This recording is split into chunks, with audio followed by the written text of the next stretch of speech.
Մի քիչ ավելի դետալ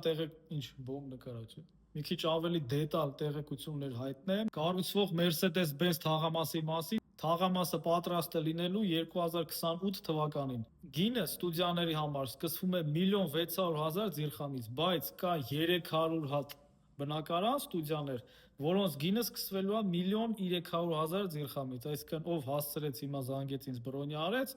շատ հնարավոր է ինքը ստանա այդ 300.000 դիրխամ ավելի քիչ արժողությամբ ստուդիա։ Մի նջասենյականոց բնակարանների գինը 2.500.000 դիրխամ, բայց կա 200 հատ բնակարան, որոնց գինը 2.250.000 դիրխամ, այսինքն 250.000 ավելի էժան։ Վճարման պլանը 70-30։ 70%-ը վճարում եք մաս առ մաս, մինչև շենքը պատրաստ լինի, 30%-ն է հենց շենքը արդեն հանձնվի։ Մենք գիտենք գտնվելու վայրը։ Այդ թաղամասից մինչև Դուբայի կենտրոն, մինչև Բուրջ Խալիֆա, այսպես ասեմ, 15 րոպեում կհասնեք։ Նաև կան 2 եւ 3 նջասենյականոց բնակարաններ, որոնց մասին տեղեկությունը կհայտնեմ, երբ որ ինձ հետ կապնվեք։ Մանրամասների համար դրեք պլյուս։